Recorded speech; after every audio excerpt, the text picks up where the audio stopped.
Is it possible to be fair these days, do you think? Depends who you work for.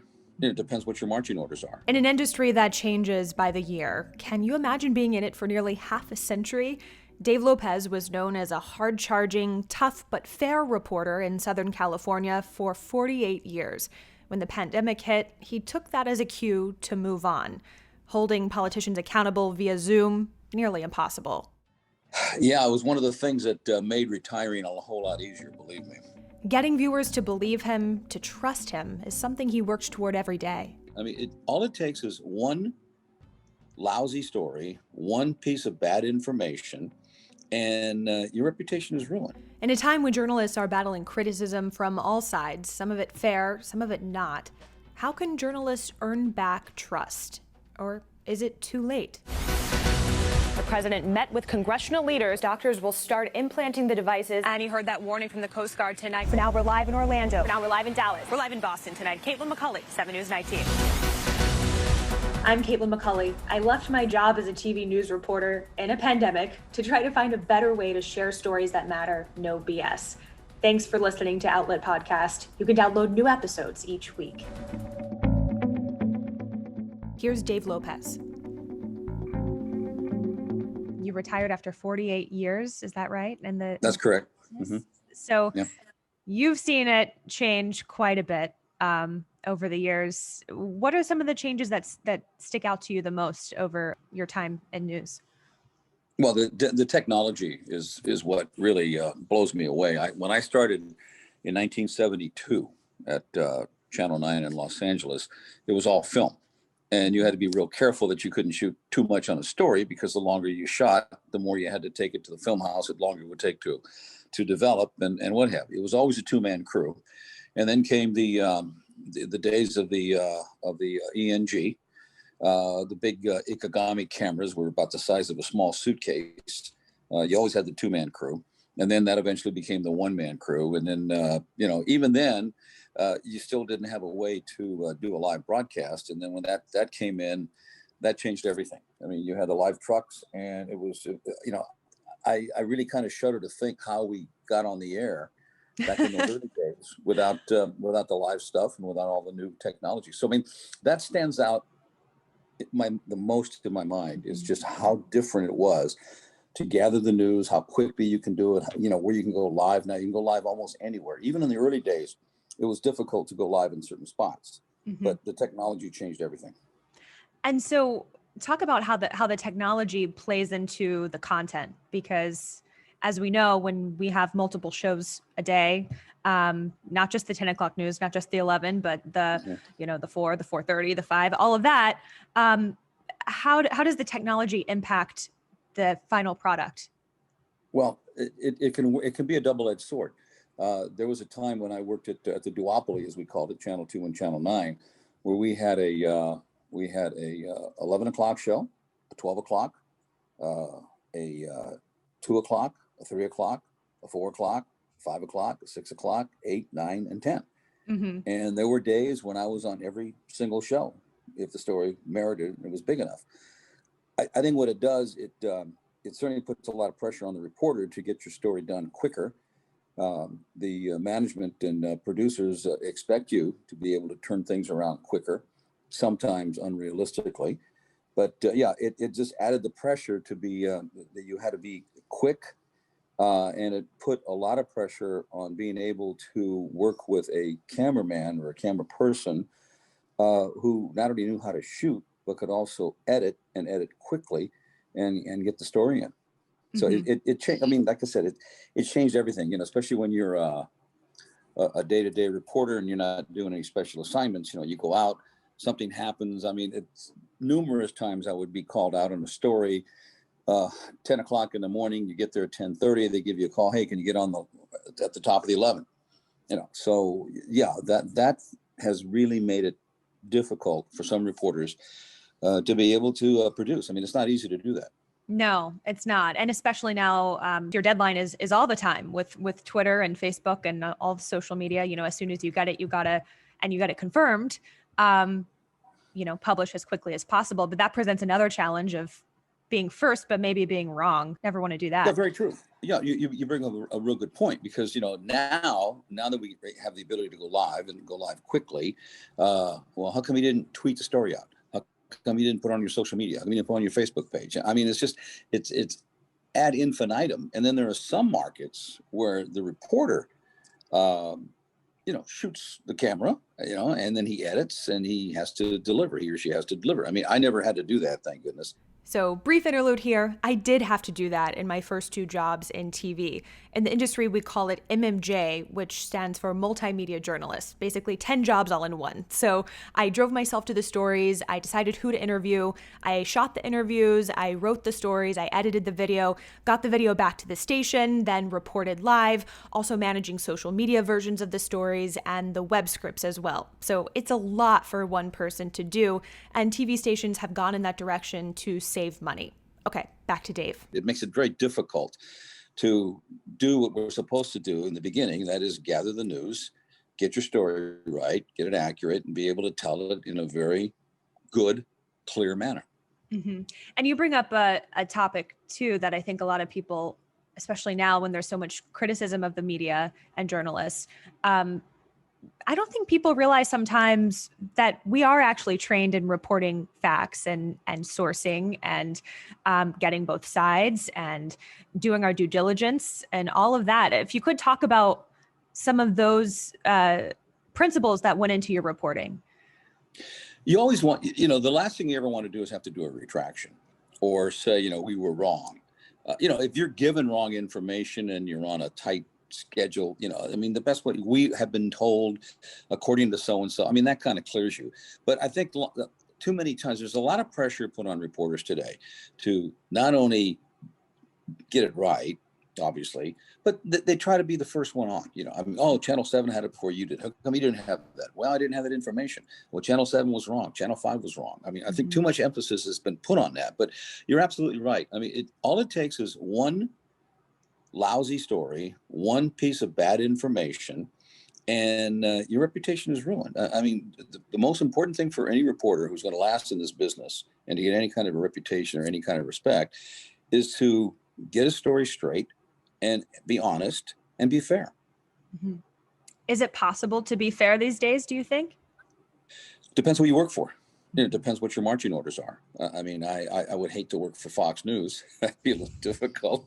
But, in all my years working I worked at Channel 9, worked in San Diego very briefly, but 43 of my 48 years were spent at the CBS affiliate in Los Angeles.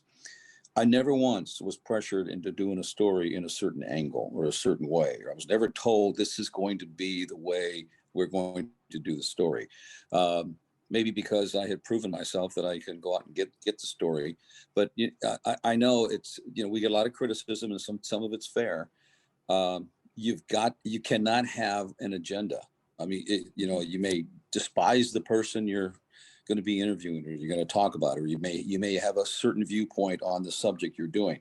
It's okay to go after someone if you have the ammunition and you have the backing and you have the information. It's okay to be tough and to go a certain way, but we can't go in there with an agenda. I can honestly say I never went after a story or went after an individual with any kind of vengeance in mind. I'm going to get him. I'm going to get this. I'm going to do this. You can't do it. I can't say that that's the way it is today because I've seen reporters, take on a story with a different slant.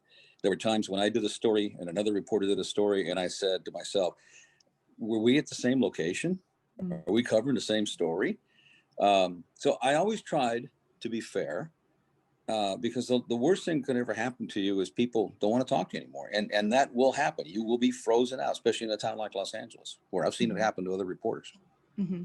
And we joke about not wanting to work for Fox News. And I think there are different divisions within Fox News, just as there are different divisions within CNN, right? And all of that gets mixed together, like the opinion columnists and pundits versus the journalists that are still on the ground trying to get the story right. How did that get so muddled?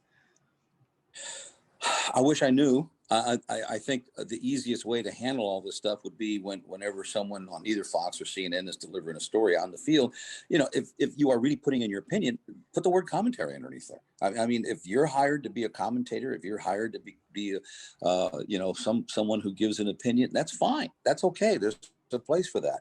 But if you're out there covering a regular story, you're out there covering the president, you're out there covering the campaign, you're out there covering something of consequence as a reporter, your commentary has no place in there. I mean, maybe after a while, if you've been there for long enough, you can give an opinion of some kind. You could say, I can't believe that the police would let this situation get out of hand. In all my years, I've never seen something get so out of hand so quickly.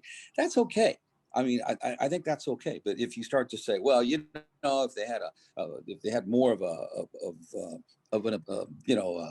tougher stance on law and order, none of this would have happened. The police chief has an agenda. He bows down to the mayor. Unless you can prove all that stuff, it doesn't have part of the story. Mm-hmm.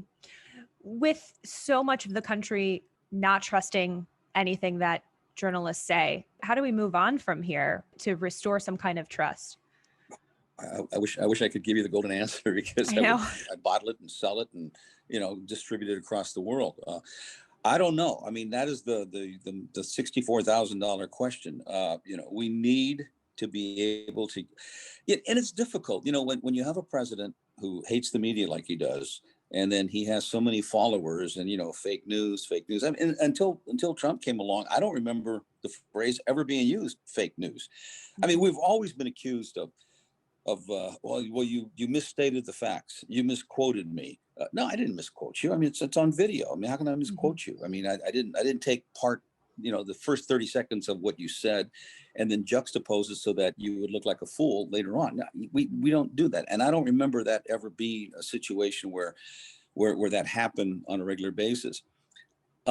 It's hard because I think most of the country really does believe that to some extent the news is biased, and maybe in some ways they are, and we are. I mean, I don't want to talk in the past tense, because I still think I'm part of the journalism world, even though I retired. But again, we have to be real careful. I mean, there's such a thing as nitpicking on stories, or taking something out of context, or running with something that doggone well he didn't mean to say, and then you just run with it. Mm-hmm. How we get back that trust, I don't know. But somehow, some way, I think we've got to come to some realization that we need each other. I mean, and the world needs an open and free press. You have to have it. I mean, that's all there is to it. And the other thing that changed a lot is, let's face it, the internet has changed everything. I mean, it changed everything that we've ever done before. And you're getting so many people now who are supposedly journalists, but you don't know who in the heck they work for. They have a little camera, they have their phone, they have their little podcast or whatever else they're doing, and they're all over the place. And they may not be trained journalists, but they call themselves that, and we have to deal with that. I mean, I cannot remember going to news conferences, especially in the last part of my career. I had no idea who some of these people were. And you go up to them and you ask them, well, who do you work for? And, well, I never heard of that. Well, don't you, blah, blah, blah, blah, blah. I got 18 viewers. I got 18,000 viewers. I got 18 million viewers. I mean, it's just, they're popping up everywhere. Mm-hmm. And I just wish, and I know it's something that will never happen. Lawyers have the Bar Association. If you're a lousy lawyer, you can be put in front of a bar and you can be, thrown out. Same thing with doctors. Journalists, we don't have that. We don't have an organization where if there is someone who is truly doing harm out there and truly not doing the job that a journalist should do, there's no repercussions, except people just don't listen to him or her. That's interesting. Who would regulate that? Would it be industry self-regulated, just similar to the bar? Well, it's just like the bar does it, just like the medical world does it. I mean, I think it can be done. It'd be very difficult. But I really think sometimes there's got to be some consequences for people that knowingly put out a story that is completely, totally erroneous. I mean, we've had it before. I mean, it's been done in the past where people have actually put out a story that they know is not true and it's bogus. It made headlines for a while. I mean, they might get suspended or whatever, but then that's all you hear of it. Mm-hmm. Well, and like you said, usually with those kinds of situations, it's isolated to that one person, and the rest of the journalism world doesn't pay for their mistake. They're looked at mostly in isolation. Although when one of us missteps in such a big way, it affects everyone. It makes it harder to do Of course it our does. jobs Yeah. everywhere. Yeah. Yeah. There's no question about that. No question about that. It's just. Well, and with the internet, the idea of gatekeeper of information is kind of gone. I mean, the one thing about the internet, it's quick, and you can almost put anything out there you want, really. I remember one time, someone tweeted out that there was a man at City Hall on top of the roof with a gun, and we sent the helicopter. They sent me there. Well, I mean, there was a guy on the rooftop, okay, at City Hall, but he had a mop. And at one point, he had the mop in a position. I don't know if he was screwing around or whatever he was doing. But, someone tweeted out that he had a gun, and the stations all, gathered around City Hall, blah, blah. I mean, there's so many false stuff that happens. I mean, I used to dread when I was told, well, it was on the internet, or it was on so-and-so, or someone just tweeted this, or someone just tweeted that. Know. And off you go. That I don't miss. I went after a tweet once, and this was in Boston. It was a supposed ostrich on the loose that had left the zoo. The whole thing was fake, but all of us, all stations, I guess somehow they'd gotten on the police scanners too, and so there were police showing up, there were media, and it was all a hoax. Yeah. But it's an interesting world that we're living in, trying to make sense of. Speaking of crazy stories, what are some stories that come to mind? You mean in the offbeat way, or the ones that were fun and strange and what have you? Sure. I mean, I did a story once. There was it was Beep the goose, and this poor goose was out in the field somewhere, and a wolf or somebody, or a mountain lion or something, had bitten off half of his beak. He had the lower beak was intact, but the top part of his beak was missing, half of it. And I remember, I mean, that story got so much play. I mean, we were there outside the operating room when they attached the new the new beak for Beep the goose. There was a story one time of a hippopotamus that Bubbles the hippo, and it was at a lion country safari. This is back in 1978, way back when. And there was a huge storm in Southern California, and somehow the hippo got away from the Lion Country Safari property and was roaming around in Irvine somewhere along a highway. And there was a big search. Now, how in the world you lose a hippo is beyond me, but it took 2 days. It 2 days to find Bubbles the hippo. They found the hippo. How do you corral the hippo? Well, they tranquilized it. They hit it with a gun. They always thought it was a he. He fell in an awkward position where his head was lower than where the rest of his body was. His heart and his lungs pressed up against his breathing organisms, and he died before they could get him. They had the narcolepsy. Narcolepsy, they called it, the animal autopsy. Yeah, right. Yeah, and the guy comes out, and I'll never forget him. He said, "Oh my God, Bubbles is dead, and we have even more news. Bubbles was not a he. Bubbles was a she, and she was pregnant." Oh no! And that got big headlines, But those were some of the goofy stories, Then of course you cover the crazy chases. I mean, my God, I covered, you name it. I mean, in LA especially, yeah. Oh yeah. Some guy stole a motorhome one time, Some guy stole a police car one time, and all that kind of jazz. I mean, they're endless, and the one thing that also changed the way we do the news is when we were able to broadcast live with the helicopter. I mean, that again, that was a huge game changer. And once that became polished, man, look out! Every little thing that happened, off we went. And of course, there's a limited real estate in news hours. So if that's taking up time, which, as entertaining as it may be, may not have been as impactful to the millions of people watching. And then you always say, well, why in the world do you do high-speed chases? Well, you look at the numbers. I mean, right. I mean, it's like you're looking at it to see if there's going to be a wreck. I'll tell you an interesting story. One time, Channel 9, notorious for covering high-speed chases. I mean, I don't think there's been a high-speed chase in America, Southern California, that we didn't cover. I'm doing a story one time, and it was a brutal story. The police got in a big confrontation on Skid Row with a man who was in a tent. He reached for the officer's gun. The officers wound up killing him. It became a big controversy and what have you. And I found out in doing the story that the homeless man at one point was a bank robber, very, very prolific bank robber who robbed a couple of banks and robbed a bank in the San Fernando Valley several years before, and got involved in this hellacious high-speed pursuit. I mean, it was all over the place. So I called our library and I said, look, this would be a great, bit of information in my story. Can you give me that? This is the date. This is when it happened. And so help me. They called me back and they said, our helicopter was down that day, so we didn't cover it. And I teased them. I said, that had to be the only high-speed chase in Southern California that Channel 9 did not cover. And that's the one I needed for my story. Of course, odds are. Some other kinds of stories that you've covered, what are the ones that are that you're most proud of? Well, I mean, I'm very proud of the fact that when I left the business, I left with a reputation of being. I was a tough reporter. I stepped on some toes and hurt people's feelings sometimes in the business. But I mean, it was all because I wanted to be right, correct, and let's face it, you want to be first, but it's more important to be right than it is. I had a number of big stories. I broke a story. There was a massive killer on the loose back in 1980, freeway killer.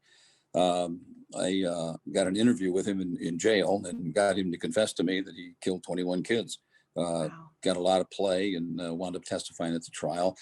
Covered a story. There was a very popular sheriff in Orange County who got himself in some trouble, and my story has led to his conviction. He left office, spent some time in federal prison, as did two of his top assistants. Did a story one time where there was a sex scandal involved. Some guy was mouthing off about his conquest, if you will, before a meeting. We got a hold of the tape. We did the story, and after the story ran, that state legislator resigned. Wow. I could go on and on with different stories, but like I said, if I had to pick a moment, I think just overall, my 43 years in the business, I covered just about every single major story that ever broke in Southern California from 1972 on, and just the idea that I was thought of as a guy who would give you a fair shake. I could be tough, but I was never accused of falsifying or getting in any trouble. And once in a while people would threaten to sue you, but I never had to go to court and defend a story that I did. Mm-hmm. Yeah, you say that so casually. Once in a while people would try to sue you, but it's part of the job. Oh no, it does happen. I mean, I've had more. People threaten to sue you all the time.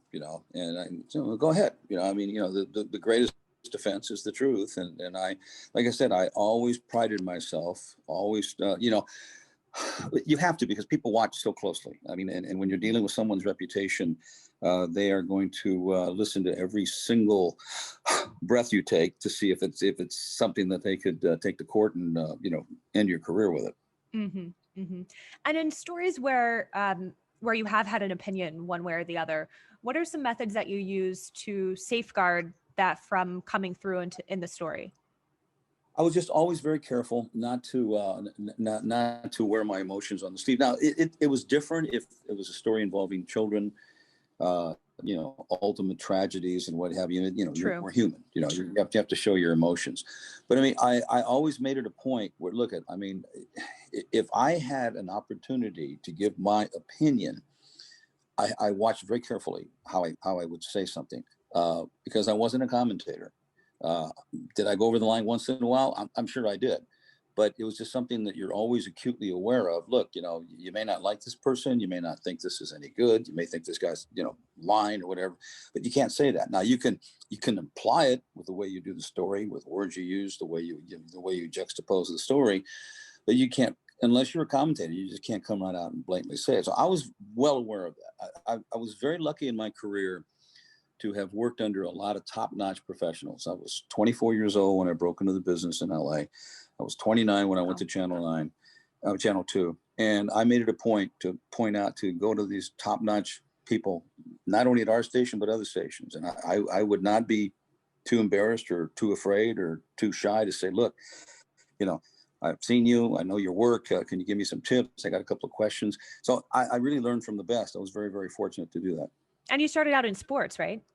I originally started out with sports. I mean, I got hired as a reporter, but it wasn't too long after that I did sports almost exclusively for 4 years at Channel 9. And then when I decided that I wasn't going to go anywhere else, I mean, that was about the end of the line there.